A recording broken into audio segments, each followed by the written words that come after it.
Leer es un ejercicio de decodificación, interpretación y comprensión, donde se requiere un lector activo que aporte al texto sus experiencias previas, sus conocimientos, los objetivos que tiene para realizar la lectura del texto y que desarrolle un proceso de predicción, de inferencia que es continuo durante la lectura, que se va dando a medida que se va adquiriendo más información y que se va avanzando más en el texto.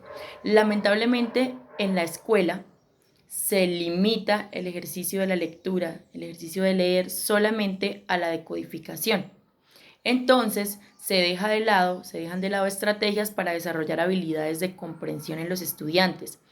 Tenemos un protocolo muy usual o que es muy común y es el maestro que le da participación a cada estudiante en lectura compartida, hace correcciones de los errores durante la marcha y después se hace alguna actividad o algunas preguntas sobre el texto y con esto ya se dio por terminada el trabajo en el texto. Se deja de lado la activación de conocimientos previos, la aclaración de dudas, la búsqueda de información para tener una comprensión más amplia del texto, la elaboración de resúmenes, de síntesis. Entonces todo esto hace que en el aula no se enseñe o no se capacite a los estudiantes para tener una comprensión real de los textos.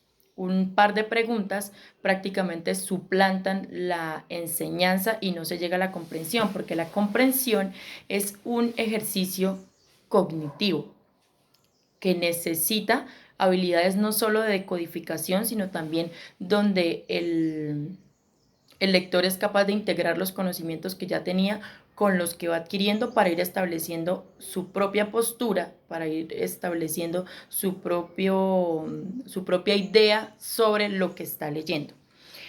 Para que se dé un aprendizaje significativo es necesario tener unas condiciones psicológicas, lógicas y de disposición del lector. En la parte de las condiciones psicológicas tenemos unos esquemas mentales con los conocimientos que se tienen y una información nueva que llega a reacomodar o a reestructurar estas estructuras mentales y de conocimiento que se tienen. En la parte lógica tenemos como tal la coherencia en los contenidos del texto. Recordemos que las predicciones y las hipótesis no se empiezan a plantear durante la lectura, sino antes de empezar a leer. ¿Sí? Tenemos la activación de los conocimientos previos, tenemos también la lectura de títulos, subtítulos, imágenes. Todo esto nos permite empezar a hacernos una idea de lo que va a ser el texto. Y finalmente la disposición para leer, que radica pues en los objetivos que se establezca, el por qué y para qué se está leyendo y en que el texto sea motivador, que sea tan interesante como para que sea un reto para el estudiante, pero que no se aleje mucho de sus conocimientos para que el texto pueda ser comprendido y pueda ser trabajado por los estudiantes, porque si se aleja mucho de sus conocimientos va a ser desmotivador para ellos. Este aprendizaje significativo, entonces, teniendo en cuenta esas tres condiciones, se convierte en una actividad de construcción que es muy exigente, que requiere actividades de codificación, de integración de conocimientos y finalmente que tiene como resultado una memorización que es comprensiva. Entonces los conocimientos se adquieren y modifican los esquemas de conocimiento que se tenían antes.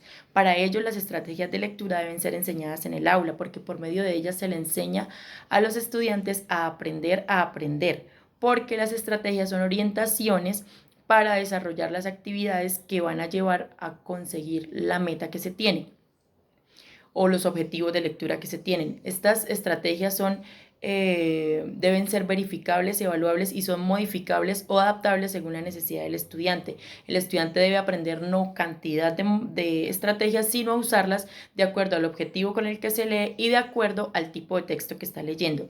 Tenemos unas fases en esta enseñanza. Primero tenemos el maestro como modelo y prácticamente el estudiante copia lo que el maestro hace.